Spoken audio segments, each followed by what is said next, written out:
Good afternoon all.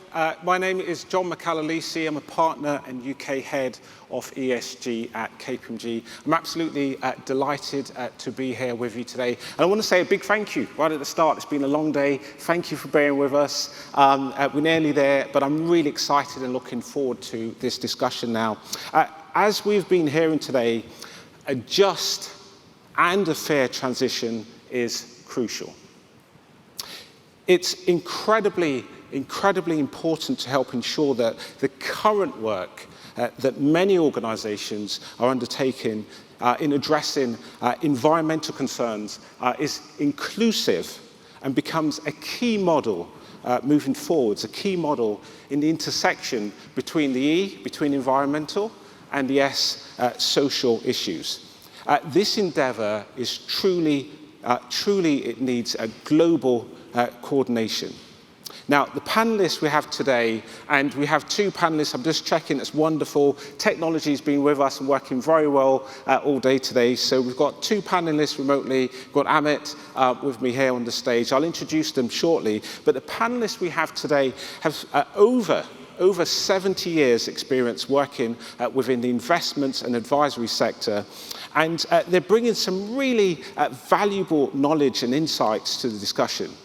Now, as part of this case study focused on best practice in emerging markets, we will be discussing just how critical it is for capital in emerging markets to be channeled to facilitate a transition to net zero, and some of the ways that is already happening. We will be bringing some of the theory to life by showcasing the art of the possible with proven practical examples of well-executed impact finance projects in the emerging markets. And we'll be looking to share some advice, really practical advice for those of us who are embarking on this journey, perhaps for the first time. This session is about hearing current leading practice in the emerging markets and giving us all today a push, giving us a challenge for us all from this place when we leave here to do more and to do more at pace. All of the panellists have been involved in a variety of projects, and I'm really excited and looking forward to hearing more. So we've got Amit on the stage. I'll introduce Amit in a second, but if I may, Tutu, I'll start with you. So we've got Tutu Agyare, Managing Partner of Nubuke Investments and the current Chairman of Volta River Authority. Now, Tutu, I know you're very, very busy today, and as I understand it, this isn't the only summit, it's not the only big meeting that you're involved with. Can you please just start with letting us know, where are you joining us from right now, Tutu? I'm actually in Dakar, Senegal, and I'm at the Africa Power Utility Association's Congress. So I would normally have said it's incredibly hot here, but I think given the temperatures I'm hearing in London, you beat us by about 4 or 5 degrees. Oh, wonderful. So you're at the Africa, just checking everybody can hear okay, the Africa Power Utilities Association. Now, to what extent on the agenda right now, to what extent are you covering both the E, the environmental side, and also the social side? So what's on the agenda in terms of where you are now, Tutu? I mean, here, the discussions revolve around the delivery of environmentally friendly, safe, and sustainable power, which can be used primarily to keep the lights on. But more importantly, Africa as a continent has traditionally exported raw materials, and there's a much bigger focus on beneficiation, of trading up, of industrialization, which will then help to redress some of the balances and stop our people from leaving the continent if their jobs are here. So there's a very big focus here on how do we attract the appropriate finance to build sustainable power to drive our industrialization. So very big focus, and Tutu, maybe just one more, if I may, before I come on to Reyburn. And I want to make sure I get this right. So you're also the chairman of VRA, Volta River Authority, Now, VRA is the largest, I believe it's the largest power generation company in Ghana, supplying approximately 60% of Ghana's power needs, of which 50% is hydro related. Would you be able to share maybe just a couple of the key projects you've been working on and the impact on the communities, please, Tutu? I think I actually have 3, not 2, because another one's just come up quite recently. The first one is a 50 megawatt solar project that we're working on. We have the largest man-made lake in Africa, and given now the costing associated with solar projects, we are just finishing off our feasibility study. We're going to tender very shortly to utilize the lake to generate solar, because we have clients who are very much interested in that. The second project we have is with a mining company. And the mining companies, global mining companies, are under a lot of pressure to become a lot more environmentally friendly. So we're looking at switching out some of their thermal power with a 50 megawatt solar plant, and we'll be coming to market to look for funding for that as well. That's an easier project to fund because it has a guaranteed off-taker. And the final project has much more of a social mix to it. It's close to a $900 million project in the north of the country. It's part solar, part dam. But the most important thing is it actually just creates a buffer which will allow us to have 20,000 hectares of gravity-fed irrigation. And I was recently in Kenya because we're going to bring in a large number of industrial farmers, and we really want to quantitably change the way agriculture is done in the country, making it more sustainable, much cheaper, and create a significant number of jobs. So very busy at the moment, but lots of bankable projects on the go. Well, you certainly sound very busy, and just from one busy person to another busy person, Amit, if I may, I'll stay with our guests on screen for now. So, Reyburn Hendricks, I'll introduce you so that everybody's aware of who you are. So you're the CEO of H1 Holdings and an investor and operator of clean energy and infrastructure projects, and now principally in sub-Saharan Africa. It's great to have you here. Hopefully you can hear me okay. You seem to be nodding, which is great. I'd love to hear a little bit more about some of the projects that you're involved with, please. Thank you, everyone, and thank you for the time. I thought I'd just speak about 2 broad projects which we're involved in our portfolio, principally because there is a link to UK. These 2 groups of projects have been funded by Macquarie and UK climate investments. But some of the projects we've been involved in South Africa is a relatively large portfolio of 6 wind farms across 2 different global sponsors, Mainstream Renewable Power and NL Green Power. These 6 wind farms, they are comprised of 800 megawatt peak of wind. They're all operational currently, providing power into the grid. Why it's important is that South Africa has a very fossil fuel heavy energy system. In excess of 85% of the energy generated in South Africa, it comes from coal-fired power stations. So this is a way to decarbonize South Africa's energy system. The power is also needed in South Africa. At the moment, we're going through a series of power cuts or load shedding because of problems on the grid. And also, as part of it, all these projects have quite serious job creation and social and economic obligations as well. The second project I'd like to mention is quite a different one. Is we're a shareholder in Rovigo Fund Managers, which is a yield co. Again, Macquarie and UK Climate Investments have been one of the seed and the anchor investments in getting this fund up and going. It's currently 200 million euros or $200 million, has 6 assets. But what it's really looking to do is crowd in capital from developed countries into the developed sector.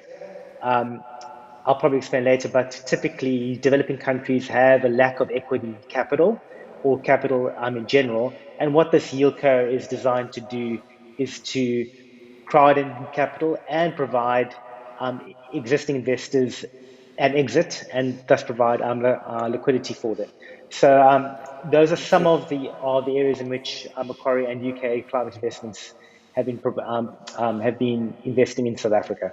Thank you, Reyburn. And if I may, I'll probably come back to the point you mentioned before, a really important point around the lack of equity capital. So I'll come back to that shortly. But Amit, thank you for your patience, and thank you for joining me on the stage. So I'm not here on my own. I just introduced you very briefly to Amit, Rama, SVP. Macquarie at GIG. Thank you for being here so much. Now, I'd like you to maybe, actually Reyburn touched this, didn't he? He touched on the importance of partnerships, so he specifically referenced Macquarie. So maybe if you could just touch on the importance of partnerships, specifically also between organisations on the ground in emerging markets and here in the UK. I think that would be really important for our guests to hear. Also, I'd like you to maybe touch on the work that you're involved in with the UK Climate Investment Initiative. So over to you, Amit. Thank you. Thank you, everyone, for having me. So UK Climate Investments is a partnership between Macquarie Group and the UK government, where UK government is the sole investor through its overseas development assistance budget. So the UK government has trusted us with £200 million to invest in equity in renewable energy and energy efficiency projects and infrastructure in India and sub-Saharan Africa. So we've partnered with Reyburn on several of these projects. Talking about partners, partner selection is extremely important to us, and it's about local skills development, management, empowerment, as well as sharing some of the knowledge and know-how from international corporations with local management teams in terms of boosting and improving the standards of health and safety performance, as well as project implementation. Right, so great, you're partnering, fantastic. I'm going to push you a little bit here. Yeah, sure. So this is, very, very busy, lots happening on the ground in emerging markets, but are these projects financially viable? How would you respond to that? Is it just charity? No, although this capital that we're managing is from the UK government's aid program, this is not grant capital. This is commercial capital. And yes, it is commercially viable because in all our projects, one of the key criteria for investment is to bring in a private commercial investor on the same terms as us in the equity investment. So, and in crowding in that capital, we'll work with domestic investors as well as international investors to demonstrate to all these stakeholders that these are viable, and we'll do it once, but in the second time and third time, we'd expect our partners to carry the burden and carry on investing in more viable projects. Fantastic. Thank you so much. And Reyburn, I'm going to come back to you. You touched a little bit on some of the issues regarding equity finance, specifically in South Africa. Could you please just expand on that issue a little bit more, please? Sure. In general terms, first, typically from my experience, is that developing countries do have a problem of scarcity of capital. So I think in terms of the commercial nature of these investments for potential investors, there's a good sound reason why there should be a yield pickup by providing capital to a capital scarce sector, specifically in South Africa. The debt markets are relatively deep, so there isn't that lack of scarcity there. But in terms of equity finance, and especially for investments which are less liquid, there's a relative lack of capital for that. So what we have seen is that the global investors, the global DFIs, the global institutional investors have been assisting in South Africa's energy transition, and in return, they have been getting very good commercial returns for a variety of reasons. In South Africa, there's a government guarantee, there's CPI protection.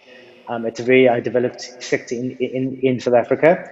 I think the one thing that investors need to get their head around in South Africa is the rand risk, or the currency risk. But in terms of like the thesis, are these like commercial? They are definitely a commercial.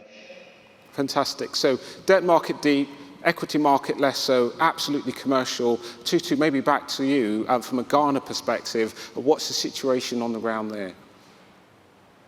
And I think here, whilst there are a number of projects which demand capital, there's a significant scarcity of capital. One of the things that we are focusing on, and we would encourage investors to look at, is how they're going to get paid. I mean, traditionally, there are sort of government guarantees being thrown around all over the place. And the reality is that they're significantly more difficult to get in the current environment. And more importantly, if there are defaults, they're significantly more difficult to realize. So our focus has been on trying to develop projects where the off-takers are either a big multinational corporate, or we have set things up in such a way that those receiving the energy are all prepaid customers. So therefore they have to pay for the electricity as and when they receive it. And the reality is that once we deliver it to them, if they have to prepay it, they tend to take all we've got and more. So that makes the transaction significantly more bankable, as opposed to the big, I guess, flagship vanity projects where people want to do 1,000, 2,000, 10,000 megawatts, and you hope and pray you'll get paid. So we're turning things down, making them much more bite-sized, and that has enabled us to attract a lot of interest into the projects we're working on at the moment. Fantastic. So the interest is coming through. I'm conscious of time. We're going to wrap this up relatively quickly. So I'll go to each of you, maybe just 30 seconds. You're fully engaged in emerging markets. Would you recommend it to others to get engaged? And if so, what advice would you give? Maybe Amit, if I go to you first, what advice would you give to people here at the summit? I think emerging markets do offer an attractive opportunity. One does have to do their diligence, but in order to help Western private investors take their first steps into some of these markets, there's a huge array of UK government-funded as well as other European government-funded programs out there, like BII, Garanco, UK Climate Investments, to name a few, and many of them are based here in London. So try to reach out to these organizations. They would be more than willing to help you. Thank you so much. And Reyburn, over to you. Maybe 22 seconds. Same to you. What advice would you give to people watching you at the summit right now? I'd say get to know the space and the potential partners. The second, equity finance is relatively scarce in developing countries. So find and invest in those vehicles which can do that. And by doing good, you will also probably get a yield pickup as well. Fantastic, thank you. And Tutu, closing words for you as advice for people at this summit now. I think the advice, getting to know the space is incredibly important. Secondly, I think don't be too greedy. I know some people, read a headline in the newspapers and assume the risk is 10 times greater than it actually is. And then thirdly, most importantly, focus on how you're going to get paid, and the more independent of government it is, the more bankable it is. Thank you so much. 25 minutes. I know we went through relatively quickly. We could keep going for so much longer, but unfortunately the clock's ticking down. So I'm going to wrap up right now. Big thank you to all of our guests who are dialing in from the continent of Africa, and Amit also for coming here. I will pass on to the Lord Mayor for closing remarks shortly, but just before he comes on, we have a video. So thank you all very much. Thank you. People's health and systematic inequalities in health are due to the conditions in which people are born, grow, live, work, and age. We know that since the COVID-19 pandemic, estimates show that over 100 million people have fallen back into extreme poverty. Life expectancy had stopped improving, inequalities were increasing, and life expectancy for the poorest people was getting worse. So these patterns are not new. What COVID has shown us is that it's really urgent to tackle these issues. Health is a major risk to investors in exactly the same way that climate is. What we want to do is avoid the health equivalents of the stranded asset, and we want to pick those companies which will be rewarded by consumers and which will do better because they are pursuing better social outcomes as well as better economic outcomes. It is a big issue, and it is being responded to. It's not just one country, it really truly is very global in nature. You know, we have something going on in Japan, we have something going on in China, we have something going on in many places in Europe, we have things going on in North America, Costa Rica, Colombia, Mexico. I think there's a massive movement as it relates to moving in the direction of health. But we also see that we and the investment community as a whole still have a lot of work to do on this topic, which was also a very logical reason for us to join the LIFE program. LIFE, or Long-Term Investors in People's Health, is an investor coalition dedicated to improving all of our health. So at Share Action, we developed a new framework for how investors can think about health. And it has 3 pillars to it. The first is about worker health, the second is about consumer health, and the third is about community health. We think all investors have a role to play in improving population health. And specifically, that includes both asset owners and asset managers. Investors also realize that through their proxy voting policies, through engagement, they can have a very positive impact. To asset owners, we would say it's really important that we are building the economy that's relevant, that's robust, that's resilient for the century ahead.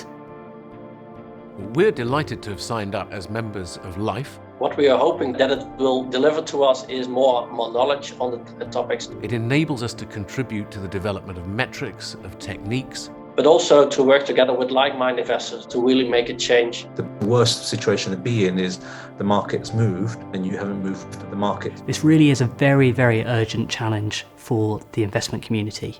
Typically, you know, the companies that do better are the ones that are some of the early movers. You can't prioritize health enough because it affects us all. So this needs to be an industry-wide effort, and I would encourage other asset managers absolutely to join forces on this. The public health and the economy should not be seen as being in conflict.